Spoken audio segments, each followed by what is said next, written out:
നമസ്കാരം.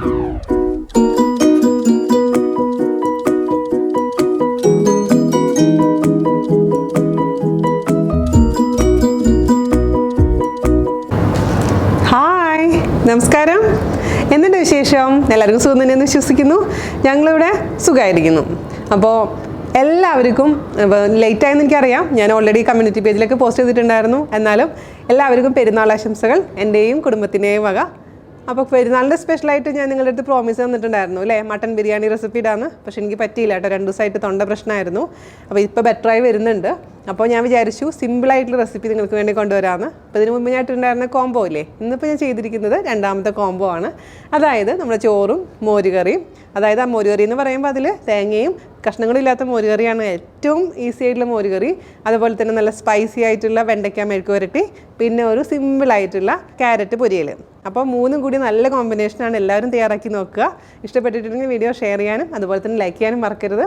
അപ്പോൾ ഒട്ടും താമസിയാതെ നമുക്ക് എങ്ങനെയാണ് സിമ്പിളായിട്ടുള്ള കോംബോ തയ്യാറാക്കാം എന്ന് നോക്കിയിട്ട് വരാം. ഓക്കെ, അപ്പോൾ നമുക്ക് ഇന്ന് ചോറിൻ്റെ കൂടെ ഉള്ള കോംബോ ഉണ്ടാക്കാൻ തുടങ്ങാം. അതായത് തേങ്ങയും കഷ്ണങ്ങളൊന്നും ഇല്ലാത്ത മോരുകറിയാണ് ഒരു കറി എന്ന് പറയുന്നത്. പിന്നെ ക്യാരറ്റ് തോരൻ, അതുപോലെ തന്നെ വെണ്ടയ്ക്ക മെഴുക്ക് പുരട്ടി. പിന്നെ വേണമെന്നുണ്ടെങ്കിൽ ഒരു മുട്ട വറക്കാം, അല്ലെങ്കിൽ രസമോ, അത് നിർബന്ധമൊന്നുമില്ല. ഇത് മാത്രം ഉണ്ടെങ്കിൽ തന്നെ അടിപൊളിയാണ് കേട്ടോ. അപ്പോൾ നമുക്ക് ഓരോന്നോരോന്നായിട്ട് ഉണ്ടാക്കാം. അപ്പോൾ ഞാൻ വീഡിയോ എടുക്കുന്ന കാരണം സെപ്പറേറ്റ് ആണ് ഉണ്ടാക്കുന്നത്. നിങ്ങൾ അതേസമയം ചെയ്യുമ്പോൾ 3 അടുപ്പുണ്ടെങ്കിൽ 3 അടുപ്പിലും ഒരുമിച്ച് തന്നെ ചെയ്യാവുന്നതാണ്. അത്ര ഈസിയാണ്. അപ്പോൾ ആദ്യം തന്നെ ഞാനിവിടെ എല്ലാം റെഡിയാക്കി വെച്ചിട്ടുണ്ട്. അതായത് ഒരു 1/4 കിലോ കൂടുതൽ വെണ്ടയ്ക്ക എടുത്തിട്ടുണ്ടായിരുന്നു. അത് നന്നായിട്ട് വാഷ് ചെയ്ത് തുടച്ച് അരിഞ്ഞു വെച്ചിട്ടുണ്ട്. വെണ്ടയ്ക്ക ഈസി ആയിട്ട് അരിയേണ്ടത് എങ്ങനെയാണെന്നും വെണ്ടയ്ക്ക എങ്ങനെയാണ് സെലക്ട് ചെയ്യേണ്ടതും എന്നൊക്കെ നമ്മുടെ വെണ്ടയ്ക്ക മെഴുക്ക് പുരട്ടിയുടെ വീഡിയോയിൽ ഡീറ്റെയിൽ ആയിട്ട് പറയുന്നുണ്ട്. അപ്പോൾ അങ്ങനെ എന്തെങ്കിലും സംശയങ്ങളുണ്ടെങ്കിൽ നിങ്ങൾ ആ വീഡിയോ റെഫർ ചെയ്താൽ മതി. അതിൻ്റെ ലിങ്ക് ഞാനിവിടെ തരാം. അതുപോലെ തന്നെ ക്യാരറ്റും ഒരു 4 ക്യാരറ്റ് വാഷ് ചെയ്ത് അതിൻ്റെ തൊലിയൊക്കെ കളഞ്ഞ് വളരെ ചെറിയ കഷ്ണങ്ങളാക്കി ഇവിടെ മുറിച്ച് വെച്ചിട്ടുണ്ട്. പിന്നെ ഇവിടെ മോര് ഞാൻ എടുത്തിരിക്കുന്നത് 2 കപ്പ് മോരാണ്. അതായത് തൈര് ജസ്റ്റ് അടിച്ചിട്ടുള്ളൂ, ഒട്ടും വെള്ളം ചേർക്കാത്ത 2 ഗ്ലാസ് മോരെടുത്ത് വെച്ചിട്ടുണ്ട്. ഓക്കെ, അപ്പം നമുക്കിനി മോരുകറി ഉണ്ടാക്കാൻ തുടങ്ങാം. അപ്പോൾ ഈ 2 ഗ്ലാസ് വെള്ളം ചേർക്കാത്ത മോരിലോട്ട് നമുക്ക് 1 ഗ്ലാസ് വെള്ളം ചേർത്ത് മിക്സ് ചെയ്ത് കൊടുക്കാം. ഒരുപാട് തിക്കും ആവണ്ട, ഒരുപാട് തിന്നും ആവണ്ട ഈ മോരിൻ്റെ കൺസിസ്റ്റൻസി എന്ന് പറയുന്നത്. അപ്പോൾ ഈ ഒരു കൺസിസ്റ്റൻസിയിൽ അത്യാവശ്യം പുളിയുള്ള മോരായിരിക്കണം. അപ്പോഴാണ് മോരുകറി ഉണ്ടാക്കുമ്പോൾ നന്നായിട്ടുണ്ടാവുക. അതേസമയം നിങ്ങളുടെ മോരിന് പുളി ഇല്ലാന്നുണ്ടെങ്കിൽ നമ്മൾ കറി ഉണ്ടാക്കി വെച്ചിട്ട് പിറ്റേ ദിവസം കഴിക്കുകയാണെന്നുണ്ടെങ്കിൽ ആ മോരുകറിക്ക് അത്യാവശ്യം നല്ല പുളിപ്പുണ്ടാവും കേട്ടോ. അപ്പോൾ ഇത് എൻ്റെ മോരിന് ഇപ്പോൾ അത്യാവശ്യം നല്ല പുളിയുള്ള മോരാണ്. അതുകൊണ്ട് നമുക്ക് ഇപ്പോൾ തന്നെ ഉണ്ടാക്കാം. അപ്പോൾ അതിന് വേണ്ടിയിട്ട് ഒരു കടായി അടുപ്പത്ത് വെക്കുക. അതിലോട്ട് നമുക്ക് അല്പം വെളിച്ചെണ്ണ ഒഴിച്ചു കൊടുക്കാം. 1.5 ടേബിൾ സ്പൂണോളം വെളിച്ചെണ്ണ എനിക്ക് ഒഴിച്ചു കൊടുത്തിട്ടുണ്ട്. ഇതൊന്ന് എണ്ണയൊന്ന് ചൂടാവട്ടെ. നമ്മുടെ എണ്ണ ചൂടായിട്ടുണ്ട് കേട്ടോ. അടുപ്പിൻ്റെ ചൂട് നമ്മൾ മീഡിയം ഫ്ലെയിമിലാണ് വെച്ചിരിക്കുന്നത്. അതിലോട്ട് ഒരു 2 ചെറിയുള്ളി കനം കുറച്ച് അരിഞ്ഞത് ചേർത്ത് കൊടുക്കാം. അതുപോലെ തന്നെ ഒരു ചെറിയ കഷ്ണം ഇഞ്ചി നീളത്തിൽ അരിഞ്ഞത് ചേർത്ത് കൊടുക്കാം. പിന്നെ ഒരു വെളുത്തുള്ളി അതേപോലെ തന്നെ നീളത്തിൽ അരിഞ്ഞത്, 2 പച്ചമുളക്, അതുപോലെ തന്നെ കുറച്ച് കറിവേപ്പില. എല്ലാം കൂടി നന്നായിട്ടൊന്ന് വഴറ്റി കൊടുക്കുക. ഇതിൻ്റെ ആ ഒരു പച്ചമണം മാറുന്നവരെ ഒന്ന് വഴറ്റുക. അപ്പോൾ നമ്മുടെ ഈ മോരുകറിയുടെ വീഡിയോയിൽ ഡീറ്റെയിൽ ആയിട്ട് അതിൻ്റെ കഥകളൊക്കെ പറഞ്ഞിട്ടുണ്ട്. അപ്പോൾ താല്പര്യം ഉണ്ടെങ്കിൽ അതൊക്കെ കേട്ടോളൂ. ഇതൊരു ചെറിയൊരു വീഡിയോ ആണ്, എല്ലാം കൂടി പെട്ടെന്ന് ചെയ്യാൻ പറ്റുന്നൊരു വീഡിയോ. ഓക്കെ, അപ്പോൾ ചെറുതായിട്ട് വാടി വരുന്ന സമയത്ത് നമുക്ക് തീ കുറച്ചും കൂടെ കുറയ്ക്കണം. അപ്പോൾ ലോ ഫ്ലെയിമിലോട്ട് മാറ്റിയിട്ടുണ്ട്. ഇതിലോട്ട് നമുക്ക് അല്പം മഞ്ഞൾപ്പൊടി ചേർത്ത് കൊടുക്കാം. ഒരുപാട് മഞ്ഞൾപ്പൊടി ഇടണ്ട കേട്ടോ, ഒരു നുള്ളു മതി. എന്നിട്ട് ഈ മഞ്ഞൾപ്പൊടിയുടെ ആ പച്ചമണം മാറുന്നവരൊന്ന് മാറ്റി കൊടുക്കാം. ഇതിൽ നമ്മൾ മുളക് പൊടി ലാസ്റ്റ് ഒന്ന് കാച്ചൊഴിക്കുന്ന സമയത്ത് അല്പം ചേർക്കും. അത് നിർബന്ധമൊന്നുമില്ല, ഒരു നല്ലൊരു കളറിന് വേണ്ടിയിട്ടാണ് ചേർക്കുന്നത്. അപ്പോൾ ആ മഞ്ഞൾപ്പൊടിയുടെ പച്ചമണം മാറുന്ന സമയത്ത് നമുക്ക് ഇതിലോട്ട് എടുത്തു വെച്ചിരിക്കുന്ന മോരങ്ങ് ചേർത്ത് കൊടുക്കാം. ഓക്കെ, അപ്പോൾ ഇതിൻ്റെ പച്ചമണമൊക്കെ ഒന്ന് മാറിയിട്ടുണ്ട്. മോര് ചേർത്ത് കൊടുക്കാം. ഇനി ഇത് തിളപ്പിക്കാൻ പാടില്ല, ജസ്റ്റ് ഒന്ന് ചൂടായാൽ മാത്രം മതി. ഇപ്പോൾ നമുക്ക് ഇതിലേക്ക് ആവശ്യത്തിന് ഉപ്പും പഞ്ചസാരയും ചേർത്ത് കൊടുക്കും. പഞ്ചസാര നിർബന്ധമൊന്നുമില്ല, ഒരു നുള്ളു പഞ്ചസാര ഇട്ട് കഴിഞ്ഞാൽ ഒരു പ്രത്യേക ടേസ്റ്റ് ആയിരിക്കും. അപ്പോൾ ആവശ്യത്തിന് ഉപ്പ് ചേർത്ത് കൊടുക്കുക. അതുപോലെ തന്നെ ഒരു നുള്ളു പഞ്ചസാര, ഒരുപാടൊന്നും ഇടാൻ പാടില്ല. മിക്സ് ചെയ്ത് കൊടുക്കുക. അതിൻ്റെ ഇതിൻ്റെ ടേസ്റ്റ് ഒന്ന് നോക്കുക. എന്നിട്ട് നമുക്ക് കാച്ചി ഒഴിക്കാം. അപ്പോൾ ഇതിൽ മഞ്ഞൾപ്പൊടി കുറവാന്ന് തോന്നുന്നുണ്ടെങ്കിൽ നമ്മൾ കാച്ചി ഒഴിക്കില്ല. ആ സമയത്ത് ഒരു ഇത്തിരി കൂടെ മഞ്ഞൾപ്പൊടി ഇതിലേക്ക് ചേർത്ത് കൊടുത്താൽ മതി. ഇച്ചിരി മഞ്ഞളിൻ്റെ കളർ കുറവാണ് ഇതിൽ. എനിക്ക് പേടിയാണ് എപ്പോഴും, കൂടുതലായി കഴിഞ്ഞാൽ ബുദ്ധിമുട്ടാണ്. അപ്പോൾ ഇതിൻ്റെ ടേസ്റ്റ് ഒന്ന് നോക്കട്ടെ കേട്ടോ. അടിപൊളി, എല്ലാ പാകത്തിനുണ്ട്. അപ്പോൾ നമുക്ക് മാറ്റി വയ്ക്കാം. ഇനി ഇത് കാച്ചി ഒഴിക്കാൻ വേണ്ടി ഒരു സോസ് പാൻ അടുപ്പത്ത് വെക്കുക. അതിലോട്ട് നമുക്കൊരു അല്പം വെളിച്ചെണ്ണ ഒഴിച്ചു കൊടുക്കാം. അതൊന്ന് ചൂടാവട്ടെ. എണ്ണ ചൂടാവുന്ന സമയത്ത് നമുക്ക് ഇതിലോട്ടൊരു അല്പം കടുക് ചേർത്ത് കൊടുക്കാം. 1/2 ടീസ്പൂണോളം മതിയാകും. കടുക് പൊട്ടാൻ തുടങ്ങിയിട്ടുണ്ട്. നമ്മളിപ്പോൾ മീഡിയം ഫ്ലെയിമിലാണ് തീ വെച്ചിരിക്കുന്നത്. അതിലോട്ട് അല്പം ഉലുവ ചേർത്ത് കൊടുക്കാം. ഒരു നുള്ളു ഉലുവ മതി. അതിലോട്ട് പിന്നെ 3 വറ്റൽമുളക് മുറിച്ചത് ചേർത്ത് കൊടുക്കാം. അവസാനമായിട്ട് കുറച്ചും കൂടെ കറിവേപ്പില. തീ ഓഫ് ചെയ്യുക. മോരുകറിക്ക് ഒരു ഇച്ചിരി കൂടി കളർ കിട്ടാൻ വേണ്ടി അവസാനമായിട്ട് തീ ഓഫ് ചെയ്തതിന് ശേഷം ഒരല്പം മഞ്ഞൾപ്പൊടി ചേർത്ത് കൊടുത്തിട്ടുണ്ട്. അതേപോലെ ഒരു നുള്ളു മുളക് പൊടിയും കൂടെ ഞാൻ ചേർക്കുകയാണ് ഇതിലോട്ട്. അത് ഓപ്ഷനിലാണ് കേട്ടോ, നിർബന്ധമുള്ള കാര്യമൊന്നുമല്ല. എന്നിട്ട് ആ എണ്ണയുടെ ചൂടിൽ ഇതിൻ്റെ ആ പച്ചമണം മാറിയതിന് ശേഷം നമ്മുടെ മോരുകറിയിലോട്ട് അങ്ങ് ഒഴിച്ചു കൊടുക്കുക. നന്നായി മിക്സ് ചെയ്ത് കൊടുക്കുക. അപ്പോൾ ബാച്ചിലേഴ്സ് സ്പെഷ്യൽ മോരുകറി, തേങ്ങയും കഷ്ണങ്ങളൊന്നും ഇല്ലാത്ത മോരുകറി റെഡി ആയിട്ടുണ്ട്. ഇനി നമുക്ക് വെണ്ടയ്ക്ക മെഴുക്ക് പുരട്ടി ഉണ്ടാക്കാൻ തുടങ്ങാം. അപ്പോൾ നമുക്ക് വെണ്ടയ്ക്ക മെഴുക്ക് പുരട്ടി ഉണ്ടാക്കുന്നതിനേക്കാൾ മുൻപായിട്ട് ആദ്യം എന്താ ചെയ്യേണ്ടതെന്ന് വെച്ച് കഴിഞ്ഞാൽ ഈ ക്യാരറ്റ് ഒന്ന് കുക്ക് ചെയ്തെടുക്കണം. അപ്പോൾ ക്യാരറ്റ് ഞാൻ പറഞ്ഞ പോലെ നന്നായിട്ട് വാഷ് ചെയ്ത് തൊലിയൊക്കെ കളഞ്ഞ് ചെറിയ കഷ്ണങ്ങളാക്കി മുറിച്ച് വെച്ചിട്ടുള്ളതാണ്. ഞാനിപ്പോൾ ഇത് ഓവനിൽ വെച്ചിട്ടാണ് കുക്ക് ചെയ്യാൻ പോകുന്നത്. അതേസമയം നിങ്ങളുടെ അടുത്ത് ഓവൻ ഇല്ലാന്നുണ്ടെങ്കിൽ എന്താ ചെയ്യേണ്ടതെന്ന് വെച്ച് കഴിഞ്ഞാൽ കുക്കറിൽ ഒരല്പം വെള്ളം ഒഴിച്ചിട്ട് ഉപ്പും കൂടെ ചേർത്ത് അടച്ച് വെച്ചിട്ട് ജസ്റ്റ് ഒരു വിസിൽ, അല്ലെങ്കിൽ ജസ്റ്റ് ആവി വരുമ്പോഴേക്കും ഇത് കറക്റ്റായിട്ട് ഇത് വെന്തിട്ടുണ്ടോ. പെട്ടെന്ന് വേവുന്ന ഒരു വെജിറ്റബിളാണ് ക്യാരറ്റ്. അല്ലാന്ന് വെച്ച് കഴിഞ്ഞാൽ പാത്രത്തിൽ അടച്ചു വെച്ചിട്ട് വേവിക്കാം. എങ്ങനെയാണ് നിങ്ങൾക്ക് സൗകര്യം അതുപോലെ ചെയ്തോളൂ കേട്ടോ. അപ്പോൾ ഞാനിപ്പോൾ തൽക്കാലം പെട്ടെന്നാവാൻ വേണ്ടിയിട്ട് ഓവനിൽ വെച്ചിട്ട് വെറുതെ സാധാരണ കുക്ക് ചെയ്യുന്ന പോലെ അടച്ചു വെച്ച് കുക്ക് ചെയ്യാൻ പോണ്. ബേക്കിംഗ് ഒന്നുമല്ല. അപ്പോൾ ഇതിലോട്ട് നമുക്ക് ഒരല്പം ഉപ്പും അതുപോലെ തന്നെ 2 പച്ചമുളകും കൂടെ ചേർത്ത് കൊടുക്കാം. പച്ചമുളക് മാത്രം ഇട്ടിട്ട് ഇത് ഉണ്ടാക്കാൻ പറ്റും. അതിൻ്റെ വീഡിയോ ഞാൻ ഇട്ടിട്ടുണ്ട്. ആ സമയം ഉണക്കമുളകും കൂടെ ചെയ്താലും നല്ലതാണ്. അപ്പം ഞാനിപ്പോൾ ഇതിലേക്ക് 2 പച്ചമുളകും പിന്നെ അവസാനം നമുക്ക് കുറച്ച് ചതച്ച മുളകും കൂടെ ചേർത്തിട്ടാണ് ഇത് ചെയ്യാൻ പോകുന്നത്. ഒരല്പം ഉപ്പ് ചേർത്ത് കൊടുക്കാം. ഒരുപാട് കൂടാൻ പാടില്ല കേട്ടോ. എന്നിട്ട് നന്നായിട്ട് മിക്സ് ചെയ്ത് കൊടുക്കാം. 2 ടേബിൾ സ്പൂണോളം മാത്രം വെള്ളം ഒഴിച്ച് കൊടുക്കുക ഇതിലോട്ട്. ഓക്കെ, 2 ടേബിൾ സ്പൂൺ വെള്ളം ഒഴിച്ച് കൊടുത്തിട്ടുണ്ട്. ഇത് മിക്സ് ചെയ്യുക. അടച്ചു വെച്ചിട്ട് ഞാനിത് 10 മിനിറ്റോളം കുക്ക് ചെയ്തിട്ട് കൊണ്ടുവരാം. ഞാനിവിടെ മോരുകറി ഉണ്ടാക്കിയ പാത്രം തന്നെ എടുത്ത് കേട്ടോ കുക്ക് ചെയ്യാൻ. കാരണം എനിക്ക് വയ്യാത്ത കാരണം ഒരുപാട് പാത്രങ്ങൾ കഴുകാനുള്ള ആരോഗ്യമില്ല. അപ്പോൾ നിങ്ങൾക്ക് ഏത് പാത്രമാണ് താല്പര്യം അത് ചെയ്തോളൂ. ശരിക്കും ചീനച്ചട്ടിയാണെങ്കിൽ ഏറ്റവും നന്നായിരിക്കും കേട്ടോ, പെട്ടെന്ന് തന്നെ റെഡിയായി കിട്ടും. അപ്പോൾ നമുക്ക് ഇനി ഇതിലോട്ട് നമ്മുടെ കടായിലോട്ട് ആവശ്യത്തിന് വെളിച്ചെണ്ണ ഒഴിച്ച് കൊടുക്കാം. ഒരു 2 ടേബിൾ സ്പൂൺ വെളിച്ചെണ്ണ ഞാൻ ഒഴിക്കുന്നുണ്ട്. ഇതൊന്ന് ചൂടാവട്ടെ വെളിച്ചെണ്ണ. നമുക്ക് മീഡിയം ഫ്ലെയിമിൽ തീ വെക്കാം. ആ സമയം കൊണ്ട് എന്താ ചെയ്യേണ്ടതെന്ന് വെച്ച് കഴിഞ്ഞാൽ ഞാനിവിടെ ഒരു 15 ചെറിയുള്ളി എടുത്തിട്ടുണ്ട്. ആ 15 ചെറിയുള്ളിയിലോട്ട് 1.5 ടീസ്പൂൺ ചതച്ച മുളക് ചേർത്തിട്ട് മിക്സ് ചെയ്ത് നന്നായി ചതച്ച് വെച്ചിരിക്കുന്ന കൂട്ടാണിത്. നിങ്ങളുടെ അടുത്ത് ഇപ്പോൾ ചതച്ച മുളക് ഇല്ലാന്നുണ്ടെങ്കിൽ അതിന് പകരമായിട്ട് മുളക് പൊടി ഉപയോഗിക്കാം. അതല്ലെങ്കിൽ സാധാരണ ഉണക്കമുളക് ചതച്ചാലും മതി. അപ്പോൾ എങ്ങനെയാണ് മിക്സിയിലെല്ലാം കൂടി ജസ്റ്റ് ഒന്ന് ക്രഷ് ചെയ്തെടുക്കാം. ചതച്ചാണ് എടുത്തിരിക്കുന്നത് കേട്ടോ. അപ്പോൾ ഇത് റെഡിയാക്കി വെക്കണം.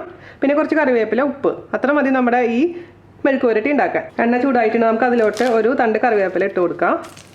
അതേപോലെ തന്നെ അതിലോട്ട് നമ്മൾ ചതച്ച് വെച്ചിരിക്കുന്ന മുളക് ഉള്ളി കൂട്ടിയിട്ട് കൊടുക്കാം.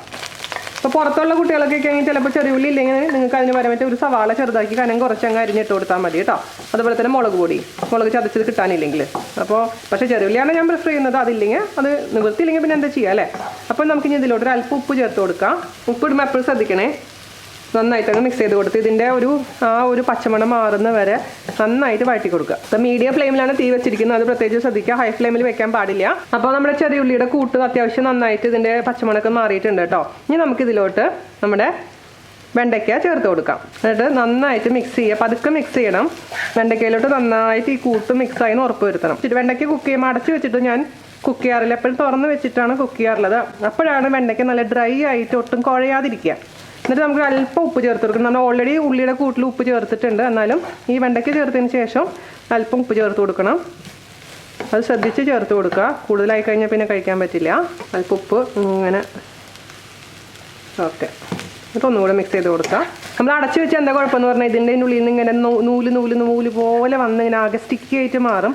അതുകൊണ്ടാണ് നമ്മൾ അടച്ചു വെക്കാണ്ട് കുക്ക് ചെയ്യാൻ പറയുന്നത്. അടച്ചു വെക്കാണ്ട് ചെയ്താലും നന്നായിട്ട് വരുന്നുണ്ട്. നിങ്ങൾ ഓൾറെഡി ചെയ്തിട്ടുള്ളതല്ലേ. നമ്മുടെ വീഡിയോ നോക്കിയിട്ട് ഒരുപാട് പേര് ചെയ്തിട്ടുള്ളതാണ്. നിങ്ങൾക്ക് അറിയാൻ പറ്റുന്ന കാര്യം തന്നെയാണ്. ആദ്യമായിട്ട് കാണുന്നവരുണ്ടെങ്കിൽ ആ ഡീറ്റെയിൽ ആയിട്ടുള്ള വീഡിയോ കാണാൻ മറക്കരുത്. ലിങ്ക് ഞാൻ താഴെ തരാം. ഓക്കെ, എല്ലാം മിക്സ് ആയിട്ടുണ്ട്. ഇനി ഞാൻ പറഞ്ഞ പോലെ ഹൈ ഫ്ലെയിമിൽ വെച്ചിട്ട് അങ്ങ് കുക്ക് ചെയ്തെടുക്കാം. നന്നായി വാടി വന്നിട്ടുണ്ട് കേട്ടോ. നമ്മൾ ഹൈ ഫ്ലെയിമിൽ തന്നെ ഇട്ടേക്കുന്നത്. പിന്നെ കണ്ടിന്യൂസ് ഇളക്കേണ്ട ആവശ്യമൊന്നുമില്ല. 2-3 മിനിറ്റൊക്കെ ഒന്ന് ഇളക്കാതെ ഇട്ട് കഴിഞ്ഞാലും അടി പിടിക്കത്തൊന്നുമില്ല. പ്രത്യേകിച്ചും ഇതുപോലത്തെ നോൺ സ്റ്റിക്കിൻ്റെ കടായി ആണെന്നുണ്ടെങ്കിൽ, ഈവൻ ഇരുമ്പിൻ്റെ ആണെന്നുണ്ടെങ്കിലും ഇൻഡാലിയത്തിൻ്റെ ആണെങ്കിലും ഒരുപാട് അങ്ങനെ അടി പിടിക്കാൻ ചാൻസ് ഇല്ല. എന്നാൽ ഇടയ്ക്ക് ഇളക്കി കൊടുത്താൽ മാത്രം മതി. നമ്മൾ കണ്ടിന്യൂസ് ഇളക്കി കൊടുക്കുമ്പോൾ അത് കറക്റ്റ് ആവില്ല. കൂടെ ആവാനുണ്ട്.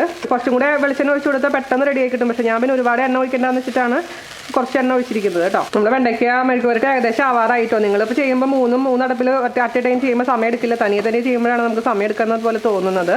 അപ്പോൾ ഏകദേശം ഒരു 2-3 മിനിറ്റ് കൂടെ കഴിഞ്ഞ് നമുക്ക് ഓഫ് ചെയ്യാം. ഉപ്പ് എങ്ങനെയാണെന്ന് നോക്കുക. ഉപ്പ് കുറവാണെന്നുണ്ടെങ്കിൽ അല്പം മാത്രം അങ്ങ് സ്പ്രിങ്കിൾ ചെയ്ത് കൊടുക്കുക. ഞാൻ ഉപ്പൊന്ന് നോക്കട്ടെ. ഇപ്പോൾ ഒരു തരിയും കൂടെ ആവാം. എന്താ അളവ് കുറഞ്ഞത് കണ്ടോ. നമ്മൾ ഇട്ടപ്പോൾ എന്തോരം പോലെ തോന്നിയതാ. പക്ഷെ ഇപ്പോൾ നോക്കിയേ വാടി വന്നപ്പോൾ നല്ലോണം അളവ് കുറഞ്ഞു. ഇപ്പോൾ ഇതൊരു 4 പേർക്ക് കഴിക്കാൻ പറ്റുന്ന ഒരളവാണ് ഞാൻ കാണിക്കുന്നത് കേട്ടോ. അതായത് നമ്മുടെ മെഴുക്ക് പുരട്ടി റെഡി ആയിട്ടുണ്ട്. നല്ലോണം ഡ്രൈ ആയിട്ടുണ്ട്. കണ്ടില്ലേ, എണ്ണയൊക്കെ തെളിഞ്ഞ് വന്നിട്ടുണ്ട്. നല്ല എന്താ പറയുക മുരിഞ്ഞ് വന്നിട്ടുണ്ട്. ഞാൻ ടേസ്റ്റ് നോക്കിയപ്പോൾ എല്ലാം പെർഫെക്റ്റ് ആണ്. അതായത് എരിവും കറക്റ്റ് ഉപ്പും പിന്നെ ആ ചെറിയുള്ളിയൊക്കെ നല്ല മുളകൊക്കെ മൊരിഞ്ഞ് ഓരോന്നിലിങ്ങ് പിടിച്ചിട്ടുണ്ട്. അസലായി വന്നിട്ടുണ്ട്. ഇതാണ് നമുക്കതിൻ്റെ പരുവെന്ന് പറയുന്നത്. അപ്പോൾ ഇനി നമുക്ക് എടുക്കാം. ഒരു പാത്രത്തിലോട്ട് മാറ്റുക. എന്നിട്ട് ഈ സെയിം പാത്രത്തിൽ തന്നെയാണ് ഞാൻ ഇനി ക്യാരറ്റ് തോരൻ ഉണ്ടാക്കാൻ പോകുന്നത് കേട്ടോ. അപ്പോൾ ഇത് നമുക്ക് പാത്രത്തിലോട്ട് മാറ്റാം. ഓക്കെ, ഇതിലോട്ടൊരു അല്പം വെളിച്ചെണ്ണ ഒഴിച്ചു കൊടുക്കുക. അല്പം മാത്രം മതി. ക്യാരറ്റ് തോരൻ ഒരുപാടൊന്നും വെളിച്ചെണ്ണയുടെ ആവശ്യമില്ല. ഞാൻ 1 ടേബിൾ സ്പൂൺ വെളിച്ചെണ്ണ ഒഴിച്ചു കൊടുത്തിട്ടുണ്ട്. അതിലോട്ട് ഒരു 10 ചെറിയുള്ളിയും അതുപോലെ തന്നെ 1 ടീസ്പൂൺ ചതച്ച മുളകും കൂടെ ചതച്ച് വെച്ചിട്ടുണ്ട്. അതല്ലെങ്കിൽ ഞാൻ സാധാരണ നേരത്തെ പറഞ്ഞ പോലെ തന്നെ ഒരു പകുതി സവാളയും മുളക് പൊടി ആയാലും മതി. അപ്പം എന്താണ് നിങ്ങളുടെ കയ്യിലുള്ളത് അത് ചേർത്ത് കൊടുക്കുക. ഞാനിവിടെ ഇപ്പോൾ ചതച്ച മുളകും അതുപോലെ തന്നെ ചെറിയുള്ളിയാണ് ചേർത്ത് കൊടുത്തിരിക്കുന്നത്. നന്നായിട്ടങ്ങ് വഴറ്റി കൊടുക്കുക. നമ്മുടെ ഓൾറെഡി ഓവനിൽ വെച്ചിരിക്കുന്ന ക്യാരറ്റ് നന്നായിട്ട് കുക്കായിട്ടുണ്ട് കേട്ടോ. അപ്പോൾ ഓൾറെഡി കുക്കാക്കി എടുത്ത് വെക്കണം. അതിലോട്ട് നമുക്ക് കുറച്ച് കറിവേപ്പില ചേർത്ത് കൊടുക്കാം. കറിവേപ്പില മുറിച്ചിടണമെങ്കിൽ മുറിച്ചിടാം.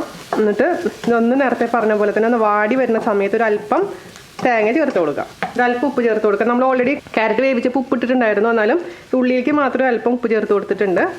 ഇത് വാടി വരുന്നവരെ അങ്ങ് വഴറ്റി കൊടുക്കുക. പിന്നെ അതിൽ പച്ചമുളക് ഇട്ടിട്ടുണ്ടായിരുന്ന കാരണം ഞാൻ അത് ഒരുപാട് എരിവ് ഇതിൽ ഇട്ടിട്ടില്ല കേട്ടോ. അതേസമയം അതിൽ പച്ചമുളക് ഇട്ടിട്ടില്ല എന്നുണ്ടെങ്കിൽ ഇതിൽ കുറച്ചും കൂടെ മുളക് ചേർത്ത് കൊടുക്കാം. അതല്ലാന്നുണ്ടെങ്കിൽ ഇതിൽ പച്ചമുളക് മാത്രം മതി. ഉണക്കമുളക് വേണമെന്ന് നിർബന്ധമില്ല. അപ്പോൾ മീഡിയം ഫ്ലെയിമിലാണ് ഞാൻ തീ വെച്ചിരിക്കുന്നത്. അപ്പോൾ ഇതിൻ്റെ പച്ചമുളകൊന്ന് മാറിയിട്ടുണ്ട് കേട്ടോ. അത്യാവശ്യം മൂത്തിട്ടുണ്ട്. അതിലോട്ട് നമുക്ക് 2 ടേബിൾ സ്പൂണോളം തേങ്ങ ചേർത്ത് കൊടുക്കാം. നന്നായി മിക്സ് ചെയ്ത് ആ തേങ്ങയുടെയും കൂടെ ആ ഒരു പച്ചമണം മാറുന്ന വരെ ഒന്ന് വഴറ്റി കൊടുക്കാം. റെഡി ആയിട്ടുണ്ട്. ക്യാരറ്റ് നന്നായി കുക്കായിരിക്കണം എന്ന് നിർബന്ധമാണ് കേട്ടോ. നോക്കണേ, എപ്പോഴും കഴിച്ച് നോക്കിയിട്ട് വേണം. അതേസമയം ഇപ്പോൾ ഞാൻ 10 മിനിറ്റാണ് ഇത് കുക്ക് ചെയ്തിരിക്കുന്നത്. കുക്കായിട്ടില്ലെങ്കിൽ കുറച്ചും കൂടെ നേരം കുക്ക് ചെയ്തെടുക്കാം. മിക്സ് ചെയ്ത് കൊടുക്കുക. 2 മിനിറ്റോളം മിക്സ് ചെയ്തതിന് ശേഷം നമുക്കങ്ങ് ഓഫ് ചെയ്യാം. അപ്പോൾ ഇതിൻ്റെ ടേസ്റ്റ് ഞാൻ നോക്കട്ടെ. അതായത് ഉപ്പൊക്കെ ഒന്ന് നോക്കട്ടെ. അടിപൊളിയുണ്ട്. പെർഫെക്റ്റ് ആയിട്ടുണ്ട് കേട്ടോ. എല്ലാം നന്നായിട്ടുണ്ട്. ഉപ്പും ചെറിയൊരു മധുരവും എരിവും. ഇനി നമുക്കിത് ഹൈ ഫ്ലെയിമിലാണ് ഇട്ടിരിക്കുന്നത്. 2 മിനിറ്റ് കഴിഞ്ഞ ശേഷം ഓഫ് ചെയ്യാം. അപ്പോൾ ഞാൻ ഓഫ് ചെയ്തിട്ടുണ്ട് കേട്ടോ. 2-3 മിനിറ്റ് ഇത് നന്നായിട്ട് മിക്സായി നന്നായി കുക്കായിട്ടുണ്ട്. അതായത് നന്നായിട്ടങ്ങ് പരണ്ടിട്ടുണ്ട്. നമുക്ക് ഓഫ് ചെയ്യാം. നമുക്ക് പാത്രത്തിലോട്ട് മാറ്റാം. നിങ്ങൾക്കിപ്പോൾ ഈ 3 കറിയും കൂടി ഇങ്ങാണ്ട് ഒരു 20 മിനിറ്റിനുള്ളിൽ റെഡിയാക്കാൻ പറ്റും. അറ്റ് എ ടൈം ചെയ്യുകയാണെന്നുണ്ടെങ്കിൽ.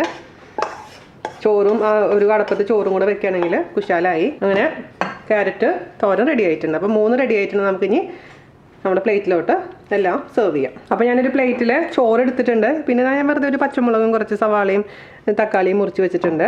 പിന്നെ നമുക്കിതിലോട്ട് നമ്മുടെ കറികൾ വിളമ്പി കൊടുക്കാം. അപ്പോൾ നമ്മുടെ ടേസ്റ്റി ആയിട്ടുള്ള വെണ്ടയ്ക്ക മെഴുക്ക് പുരട്ടി എൻ്റെ ഫേവറേറ്റ് ആണ്. അപ്പോൾ ഇതിൻ്റെ ഒരു കോമ്പിനേഷൻ എന്ന് പറയുമ്പോൾ മോരുകറിയാണെന്ന് വെച്ചാൽ ചെറിയൊരു പുളിപ്പും അധികം ഇല്ലാത്ത മോരുകറി. അതുപോലെ തന്നെ ഇതെന്ന് പറഞ്ഞാൽ നല്ല സ്പൈസി ആയിട്ടുള്ള മെഴുക്ക് പുരട്ടി. പിന്നെ നമ്മുടെ ക്യാരറ്റ് പൊരിയൽ എന്ന് പറയുമ്പോൾ ചെറിയൊരു മധുരവും ചെറിയൊരു എരിവും കൂടിയിട്ടുള്ള ഒരു പൊരിയൽ. അപ്പോൾ നല്ല കോമ്പിനേഷനാണ് ഇത് 3 എന്ന് പറയുന്നത്. പിന്നെ വേണമെന്നുണ്ടെങ്കിൽ നോൺ വെജുകാർക്ക് ഒരു മീൻ വറുത്തതോ അല്ലെങ്കിൽ മുട്ട വറുത്തതോ എടുക്കാം. ഞാനിപ്പോൾ അത് ചെയ്തിട്ടില്ല. പക്ഷെ ഞാനിപ്പോൾ വയ്യാത്ത കാരണം ഇത്രയൊക്കെ തന്നെ ചെയ്യുന്നുള്ളൂ. ഇനി നമുക്കിതിലോട്ട് നമ്മുടെ തേങ്ങയും കഷ്ണങ്ങളൊന്നും ഇല്ലാത്ത മോര് കറി ഒഴിച്ചു കൊടുക്കാം. അപ്പോൾ ഇതാണ് നമ്മുടെ ഇന്നത്തെ കോംബോ. അപ്പോൾ ഞാനിവിടെ ഫോട്ടോ ഒക്കെ എടുത്ത് കൊണ്ടുവന്നിട്ടുണ്ട്. ചോറ് കഴിക്കാനുള്ള സമയം ആയിട്ടില്ല. അപ്പോൾ ഞാൻ കുറച്ച് കഴിഞ്ഞ് കഴിക്കുന്നുള്ളൂ. എന്നാലും ഇതിനെല്ലാത്തിൻ്റെയും ജസ്റ്റ് ഒന്ന് ടേസ്റ്റ് നോക്കാം. അടിപൊളിയുണ്ട്. പെർഫെക്റ്റ്.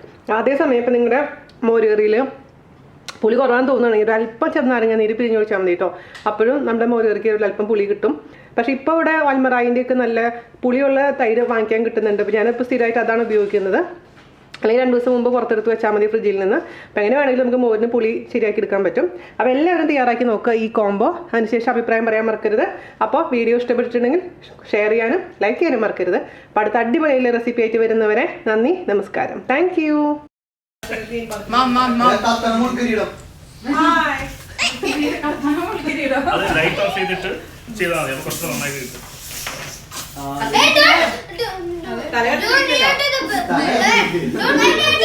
സാരില്ല, നമുക്ക് മുട്ട അടിക്കാം. ഓഫ് ചെയ്തു.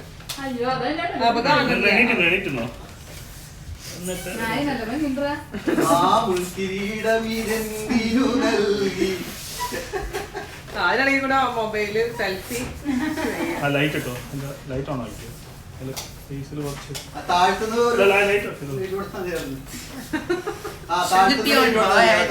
വളരെ നന്നായിട്ട്.